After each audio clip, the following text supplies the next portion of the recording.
Sir,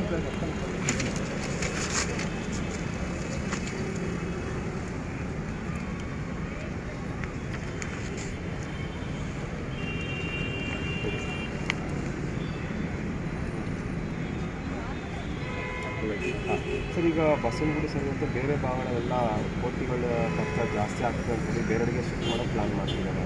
so ಇದ್ರ ಬಗ್ಗೆ ಏನು ಹೇಳ್ತೀರಾ ಸರ್? ನೀವೇನಾದ್ರು ಭೇಟಿ ಮಾಡಿ ಮೊನ್ನೆ ಏನಾದ್ರು ಕೊಟ್ಟಿದ್ದೀರಾ ಅರಣ್ಯ ಇಲಾಖೆ? ನೋಡಿ ಸರ್, ಅದು ಮೈನ್ ಬಂದು ಇವಾಗ ಅರಣ್ಯ ಇಲಾಖೆ ಏನು ಮಾಡ್ತಾಯಿದೆ, ಅವೇರ್ನೆಸ್ಗಳು ಕ್ರಿಯೇಟ್ ಮಾಡ್ತಾಯಿಲ್ಲ. ಹೇಗೆ ಅನ್ಯೂನ್ಯತೆಯಿಂದ ಮಾನವರು ಪ್ರಾಣಿಗಳು ಅನ್ಯೂನ್ಯತೆಯಿಂದ ಹೇಗೆ ಬದುಕಬೇಕು ಅದು ಅವೇರ್ನೆಸ್ ಮಾಡ್ತಾಯಿಲ್ಲ. ಇವಾಗ ಏನೋ ಪಬ್ಲಿಕ್ಕಿಂದ ಕಂಪ್ಲೇಂಟ್ ಬಂದಿದ ತಕ್ಷಣ ಯಾವುದೋ ಕೋತಿಯಿಂದ ಬಂತ ಆ ಕೋತಿಯಿಂದ ತಗೊಂಡೋಗಿ ಕಾಡಿಗೆ ಬಿಡು, ಹುಲಿಯಿಂದ ಬಂತ ಹುಲಿನ ಗುಂಡಿಟ್ಟು ಹಾರಿಸಿಲ್ಲ ಏನಾರು ಮಾಡು, ಚಿರತೆಯಿಂದ ಬಂತ ಅದನ್ನು ಗುಂಡಿಟ್ಟು ಹಾರಿಸಿಲ್ಲ ಅದನ್ನ ತಗೊಂಡೋಗಿ ಎಲ್ಲರೂ ಬಿಡು. ಅದು ಸೊಲ್ಯೂಷನ್ ಅಲ್ಲ. ಓಕೆ, ಮಾನವರು ಇದು ಮತ್ತು ಪ್ರಾಣಿಗಳು ಅನ್ಯೂನ್ಯತೆಯಿಂದ ಬದುಕೋ ಥರ ಇದು ಮಾಡಬೇಕು.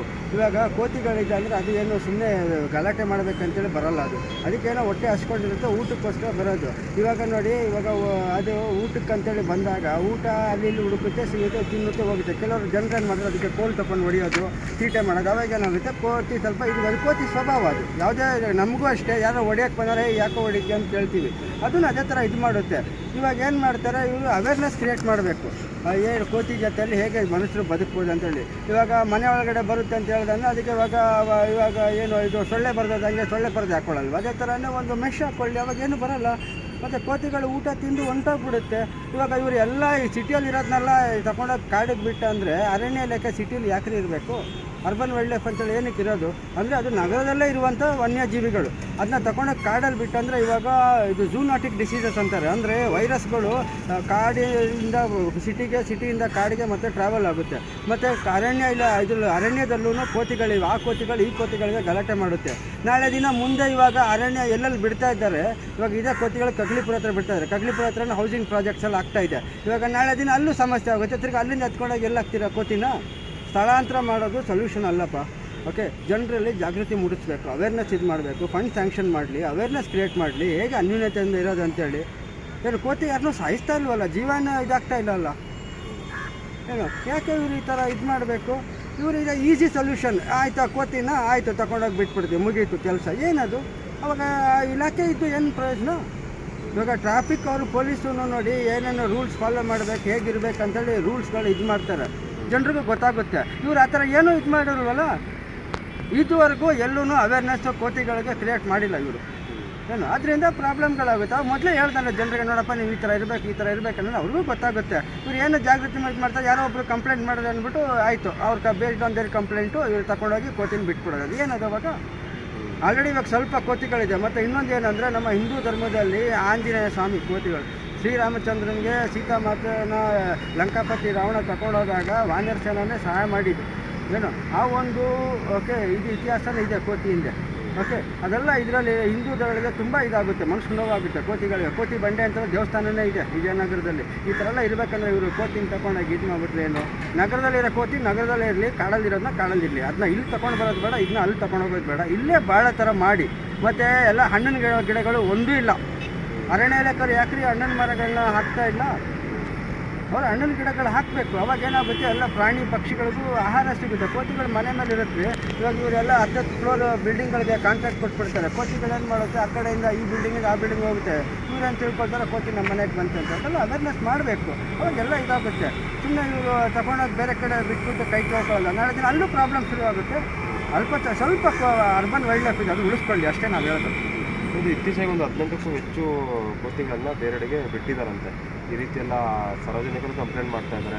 ನಾವೇ ಏನು ಮಾಡಬೇಕು, ಒಬ್ಬೊಬ್ಬರು ನೋಡ್ರೆ ಮೆಜಾರಿಟಿ ಕಂಪ್ಲೇಂಟ್ಸ್ ಮಾಡ್ತೀವಿ, ಅದಕ್ಕೆ ನಾವು ಬಿಡ್ತಾ ಇದ್ದೀವಿ ಅಂತ ಅವ್ರು ಹೇಳ್ತಾರೆ. ನೀವು ಮನದೇನಾದ್ರು ಕೊಟ್ಟಿದ್ದಾರೆ, ಅವ್ರಿಗೆ ಏನು ರಿಯಾಕ್ಷನ್ ಬಂತು?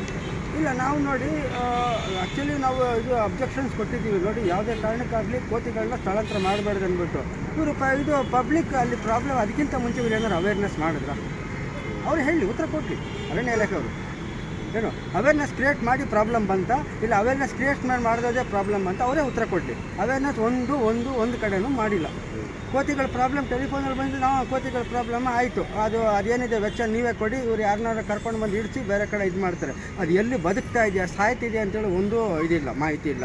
ಏನಕ್ಕೆ ಇವರು ಈ ಥರ ಕೆಲಸಗಳು ಮಾಡಬೇಕು? ಒಂದು ಅವೇರ್ನೆಸ್ ಜಾಗೃತಿ ಮೂಡಿಸಿದ್ರಿ. There lot of experts are there. Okay, urban conservationist okay. ಇದು ನಮ್ಮ ಮಹಾರಾಷ್ಟ್ರದಲ್ಲಿ ಸಂಜಯ್ ಗಾಂಧಿ ನ್ಯಾಷನಲ್ ಪಾರ್ಕ್ ಇದೆ. ಚಿರತೆ ಮತ್ತು ಹಳ್ಳಿಯವರು ಅನ್ಯೂನ್ಯತೆಯಿಂದ ಬದುಕ್ತಾ ಇದ್ದಾರೆ ಅಲ್ಲಿ. ಅದೇ ಥರ ಕೋತಿ ಏನು ರೀ, ಅದೇ ಮನುಷ್ಯನಿಗೆ ತಿಂದಾಕ್ಬಿಡುತ್ತಾ? ಇಲ್ಲ, ಇವರು ಅವೇರ್ನೆಸ್ಸೇ ಮಾಡಲ್ಲ. ಫಂಡ್ಗಳು ರಿಲೀಸ್ ಮಾಡಲಿ, ಅವೇರ್ನೆಸ್ ಇದು ಮಾಡಲಿ, ಎಲ್ಲಿ ಜಾಗೃತಿ ಮೂಡಿಸ್ಲಿ ಹೆಂಗೆ ಬದುಕಬೇಕು ಅಂದ್ಬಿಟ್ಟು. ಅದು ಬಿಟ್ಬಿಟ್ಟು ಇವರು ಬರೀ ಕಂಪ್ಲೇಂಟ್ ಜಾಸ್ತಿ ಆಯಿತು, ನಾವು ನೋಡ್ತೀವಿ ಕೋತಿ ಹಿಡಿಬೇಡಿ ಅಂದ್ಬಿಟ್ಟು. ಇವ್ರು ಯಾಕೆ ಅವ್ರಿಗೆ ಮಾತ್ರ ಇದು ಕೊಡಬೇಕು? ಅರ್ಬನ್ ವೈಲ್ಡ್ ಲೈಫ್ ಏನಕ್ಕೆ ಇರೋದು? DCF ಅರ್ಬನ್ ಅಂತ ಹೇಳಿದ್ದಾರೆ, ಅಂದರೆ ಅವರು ಇದಕ್ಕೆ. ಮತ್ತು DCF BBMP ಫಾರೆಸ್ಟಲ್ಲಿದ್ದಾರೆ ಏನಕ್ಕೆ? ನಗರ ವನ್ಯಜೀವಿಗಳನ್ನ ಕಾಪಾಡೋಕ್ಕೆ. ಇವು ಎಲ್ಲಿ ಕಾಪಾಡೋದು? ಎಲ್ಲಿ ಅವೇರ್ನೆಸ್ ಇದೆ? ಒಂದು ಅವೇರ್ನೆಸ್ ಇಲ್ಲ. ಎಲ್ಲ ಕಂಪ್ಲೇಂಟ್ ಬಂದ ತಕ್ಷಣ ತಗೊಂಡೋಗಿ ಕಾಡಲ್ಲಿ ಬಿಡೋದಂತೆ. ಅದೇ ನಾವು ಅದಕ್ಕೆ ಏನಕ್ಕೆ ಅಧಿಕಾರಿಗಳು ಬೇಕು? ನಾಳೆ ದಿನ ಬರೀ ಮನುಷ್ಯರೇ ಇರ್ತಾರೆ ರೀ. ಇದನ್ನ ಇವ್ರು ಸಂರಕ್ಷಣೆ ಮಾಡೋದು ಇವರ ಹೊಣೆ. ಇದು ತಗೊಂಡೋಗಿ ಬೇರೆ ಕಡೆ ಬಿಡೋದಿಲ್ಲ. ಅದಕ್ಕೆ ಆಹಾರಕ್ಕೂ ಇವರೇನಾರ ವ್ಯವಸ್ಥೆ ಮಾಡಿದ್ರೆ ಒಂದೂ ವ್ಯವಸ್ಥೆ ಮಾಡಿಲ್ಲ. ಎಲ್ಲಿಲ್ಲ ಹಣ್ಣಿನ ಚೇಪಕಾಯಿ ಮರ ಇದೆಯಾ? ಓಕೆ, ಯಾವ ಮರ ಇದೆ? ಒಂದು ಮರ ಇಲ್ಲ. ಮಾವಿನ ಹಣ್ಣು ಮರ ಇದೆ, ಒಂದು ಮರ ಇಲ್ಲ. ಅದು ಎಲ್ಲಿ ತಿನ್ನುತ್ತೆ ಕೋತಿಗಳು ಹಣ್ಣು? ಸೊ ಆಹಾರ ಸಿಗ್ತಿದ್ದಾಗ ಅದು ಹೌದು, ಅದು ಆಲ್ರೆಡಿ ಇವಾಗ ಏನು ಅಲ್ಪ ಸ್ವಲ್ಪ ಅದು ಇದು ತಿನ್ಕೊಂಡು ಬದುಕ್ತಾ ಇದೆ. ಇವಾಗ ನೀವು ಬಿಸ್ಕೆಟು ಬನ್ನು ತಿನ್ನೋ ಕೋತಿಗಳಿಗೆ ನೀವು ಕಾಡಲ್ಲಿ ಬಿಟ್ಬಿಟ್ಟಂದರೆ ಅದು ಇಟ್ ಈಸ್ ಯೂಸ್ ಟು ಏನು ನಮ್ಮ ಬಿಸ್ಕೆಟು ಬನ್ನು ಮತ್ತು ಇದಕ್ಕೆ ನಮ್ಮದು ಆ ರೋಡಲ್ಲಿ ಎಲ್ಲಿ ಬದುಕ್ತಾ ಇದೆ ಅದ್ರ ರಸ್ತೆ ಎಲ್ಲ ಗೊತ್ತಿದೆ. ಕಾಡಲ್ಲಿ ಬಿಟ್ಬಿಟ್ರೆ ಅದು ಹೆಂಗ್ರಿ ಬದುಕುತ್ತೆ? ಏನು ಊಟ ಏನು ಗ್ಯಾರಂಟಿ ಇದೆ? ಕಾಡಲ್ಲೇ ಎಲ್ಲ ಊಟ ಇಲ್ಲದೆ ಪ್ರಾಣಿಗಳೆಲ್ಲ ಹೊರಗಡೆ ಬರ್ತಾಯಿದೆ. ಅಂಥದ್ರಲ್ಲಿ ಇವರು ಹೊಸ ಸಿಟಿಯಿಂದ ತಗೊಂಡೋಗಿ ಕಾಡಿಗೆ ಹಾಕ್ಬಿಟ್ಟು ಕೈ ತೊಳ್ಕೊಳ್ತಾ ಇದ್ದಾರೆ. ಏನಿದೆ ಅವಾಗ? ನಮ್ಮ ಪ್ರಶ್ನೆ ಇದೆ, ಅವೇರ್ನೆಸ್ ಯಾಕೆ ಮಾಡ್ತಾ ಇಲ್ಲ? ಅನ್ಯೂನ್ಯತೆಯಿಂದ ಬರ್ತಾ ಥರ ಮಾಡಿ, ಫಂಡ್ ಸ್ಯಾಂಕ್ಷನ್ ಮಾಡಿ ಸರ್ಕಾರದಿಂದ. ಬರೀ ಕಂಪ್ಲೇಂಟ್ ಅಥವಾ ನೀವು ಕೈ ತೊಳ್ಕೊಳ್ಬೇಡಿ. ನಿಮ್ಮದು ಜವಾಬ್ದಾರಿ ಇದೆ. ವನ್ಯಜೀವಿಯ ಸಂರಕ್ಷಣೆ ನಿಮ್ಮೆಲ್ಲರ ಹೊಣೆ, ನಮ್ಮೆಲ್ಲರ ಹೊಣೆ. ಅಣ್ಣವರು ಅದೇ ಹೇಳಿದ್ದಾರೆ ಗಂಧದ ಗುಡಿ ಪಿಕ್ಚರಲ್ಲಿ. ನಾವು ಇವಾಗ ಸಂರಕ್ಷಣೆ ಮಾಡಿಲ್ಲ ಅಂದರೆ 1971 50 ವರ್ಷದ ಹಿಂದೆ ಏನು ಆ ವನ್ಯಜೀವಿಗಳನ್ನ ನಾವು ಸಂರಕ್ಷಣೆ ಮಾಡಿಲ್ಲ ಅಂದರೆ ಗಂಡು ಬೇರುಂಡ ಥರ ನಾವು ಬರೀ ಚಿತ್ರಗಳೆಲ್ಲ ನೋಡಬೇಕಾಗುತ್ತೆ. ಅದೇ ಥರ ಇದೂ ಅಷ್ಟೇ. ಎಲ್ಲ ತಗೊಂಡೋಗಿ ಇವಾಗ ಸಿಟಿಯಲ್ಲಿರೋದು ಬನ್ನೆಟ್ ಮಕ್ಕಳು ಅದನ್ನ ತಗೊಂಡೋಗಿ ಎಲ್ಲ ಇದು ಬಿಟ್ಬಿಟ್ಟು ಅಂದರೆ ನಾಳೆ ದಿನ ಇಲ್ಲಿ ಸಿಟಿಯಲ್ಲಿ ಒಂದು ಕೋತಿಗಳಿರಲ್ಲ. ನಾಳೆ ಹೇಳ್ತಾರೆ ನಮ್ಮ ಮೊಮ್ಮಗ ಯಾರ ಕೇಳ್ತಾನೆ, ತಾತ ನೀನು ಕೋತಿ ನೋಡಿದ್ರೆ ಹೌದಪ್ಪ ನಾನು ಏನು ಸುಳ್ಳು ಹೇಳ್ಕೆ ಅಥವಾ ಏನು ಕೋತಿಗಳು ಎಲ್ಲಿಲ್ಲ ಆ ಥರ ಆಗುತ್ತೆ. ಬೇಕಾಯಿತು ಫಾರೆಸ್ಟ್ ಡಿಪಾರ್ಟ್ಮೆಂಟ್ ಅವರು ಸಂರಕ್ಷಣೆ ಮಾಡಬೇಕು ರೀ. DCF ಅಂದರೆ ಮುಖ್ಯ ಅರಣ್ಯ ಸಂರಕ್ಷಣಾ ಅಧಿಕಾರಿ. ಓಕೆ ಸರ್, ಈಗ ಆಮೇಲೆ ಯಾರಾದರೂ ಒತ್ತಡಕ್ಕೆ ಮಾಡಿದ್ರೆ ಅಂತ, ಯಾಕಂದರೆ ನಾವು ಬಸವನಗುಡಿದೆ ನೋಡೋದಾದರೆ ಅವ್ರು ಪತ್ರ ಪಡೆದಿರು ಅಂತೇಳಿ ಈ ಥರ ಆಕ್ಸಿಡೆಂಟ್ ಒಳಗೆ ಮುಂದೆ. ಹೌದು, ಇವರು ಅಲ್ಲಿ ಬಸವನಗುಡಿ ಅವರು ಅಲ್ಲಿ ಸ್ಥಳೀಯ MLAಗೆ ಕೊಟ್ಟಿದ್ದಾರೆ. MLA ಅವರು ಪಬ್ಲಿಕ್ ಪ್ರಾಬ್ಲಮ್ ಅಂದ್ಬಿಟ್ಟು ಅವರು ಅರಣ್ಯ ಇಲಾಖೆಗೆ ಬರೆದಿದ್ದಾರೆ. ಅರಣ್ಯ ಇಲಾಖೆ ಅವರು ಇಮಿಡಿಯೇಟ್ಲಿ MLA ಕಡೆಯಿಂದ ಲೆಟ್ರ್ ಬಂತು ಅಂದ್ಬಿಟ್ಟು ಸ್ಥಳಾಂತರ ಮಾಡೋಕ್ಕೆ ಇದು ಮಾಡಿದ್ದಾರೆ. ಇಷ್ಟವರೆಗೆ ಏನಾರು ಅಲ್ಲಿ ಅವೇರ್ನೆಸ್ ಏನಾರು ಮಾಡಿದ್ದಾರೆ? ಯಾಕೆ ಅವೇರ್ನೆಸ್ ಮಾಡಿಲ್ಲ? ಅವೇರ್ನೆಸ್ ಮಾಡ್ಬೇಕು ರೀ. ಇವಾಗ ಪ್ರಾಣಿ ಪ್ರಿಯ ನಮಗೆಲ್ಲ ಮನಸ್ಸು ನೋವಾಗ್ತದೆ. ಅದು ಕೋತಿ ಹೆಂಗೆ ಬದುಕುತ್ರಿ ಅಲ್ಲಿ? ನಾವು ಇಲ್ಲಿರೋ ನಮ್ಮನ್ನೇ ತಗೊಂಡೋಗಿ ಎಲ್ಲರೂ ಬಿಟ್ಬಿಟ್ಟು ಇವಾಗ ನೋಡಿ ಲಾಕ್ಡೌನ್ ಟೈಮಲ್ಲೂ ಏನು ಎಲ್ಲರೂ ಊಟಕ್ಕೋಸ್ಕರನೇ ಇದು ಮಾಡ್ತಾಯಿದ್ದೀವಿ ಸರ್. ಊಟ ಅಂಥದ್ದಾಗ ಜನರು ಎಲ್ಲ ಓಡಾಡಿ ಗುಂಪು ಪ್ಯಾಕೆಟ್ ಕಿಟ್ಕೊಂಡು ತಿಂದ. ಯಾಕೆ? ಹಸುವು ಎಲ್ಲರಿಗೂ ಇದೆ ಸರ್, ಪ್ರಾಣಿಗಿದೆ, ಮನುಷ್ಯರಿಗಿದೆ. ಕೋತಿನ ಏನು ಅದು ಹಸುಗೋಸ್ಕರ. ಇವರು ಊಟದ ವ್ಯವಸ್ಥೆ ಮಾಡಲಿ, ಹಣ್ಣಿನ ಮರ ಬೆಳೆಸಲಿ, ಹಣ್ಣು ಇದು ಮಾಡಲಿ. ಯಾಕೆ ನೀವು ಮಾಡ್ತಾ ಇಲ್ಲ? ಅರ್ಬನ್ ವೈಲ್ಡ್ ಲೈಫ್ ಅಂದರೆ ಅದೇ ಊಟ ಹುಡ್ಕೊಳ್ಳುತ್ತಂತೆ. ಊಟ ಇದ್ರೆ ತಾನು ಹುಡ್ಕೊಳ್ಳೋಕ್ಕೆ. ಹಾಂ, ಎಲ್ರಿ ಇದೆ ಊಟ? ಏನೋ ಊಟದ ವ್ಯವಸ್ಥೆ ಸರ್ಕಾರ ಮಾಡಿದ್ಯಾ? ಅರಣ್ಯ ಇಲಾಖೆ ಮಾಡಿದ್ಯಾ? ಏನಿಲ್ಲ. ಬರೀ ಪ್ರಾಬ್ಲಮ್ ಆದಂಗೆ ಮಾತ್ರ ಇವರು ತಪ್ಪಿಸ್ಕೊಳ್ಳೋಕ್ಕೆ ಆಯಿತು ತಗೊಂಡೋಗಿ ಬಿಟ್ಬಿಟ್ಟು ಪ್ರಾಬ್ಲಮ್ ಸಾಲ್ವ್. ಅಲ್ಲಿ ಶುರು ಆಗುತ್ತೆ ಕಡಲಿಪುರದಲ್ಲಿ, ಇಲ್ಲ ಬೇರೆ ಕಡೆ ಬಿಟ್ಟು ಅಲ್ಲೂ ಶುರು ಆಗುತ್ತೆ. ಮತ್ತು ಅಲ್ಲಿ ಬದುಕಿದೆ ಏನಾಗಿದೆ ಅಂತೇಳಿ ಅದು ಏನಿದೆ ಮಾಹಿತಿ ಏನಿಲ್ಲ. ಈ ಥರ ಮಾಡಬಾರ್ದು, ಸಂರಕ್ಷಣೆ ಮಾಡಬೇಕು. ಎಲ್ಲ ಸ್ಥಳಾಂತರ ಮಾಡೋದು ಸೊಲ್ಯೂಷನ್ ಇಲ್ಲ. ಸ್ಥಳಾಂತರ ನಿಲ್ಲಿಸ್ಬಿಟ್ಟು ಸಂರಕ್ಷಣೆ ಮಾಡಿ ಜಾಗೃತಿ ಮೂಡಿಸಿ ಜನರಿಗೆ, ಅದೇ ಬೇಕಾಗಿರೋದು. ನಾನು ಅರುಣ್ ಅಂತೇಳಿ ಪರಿಸರ ಮತ್ತು ಸಾಮಾಜಿಕ ಹೋರಾಟಗಾರ.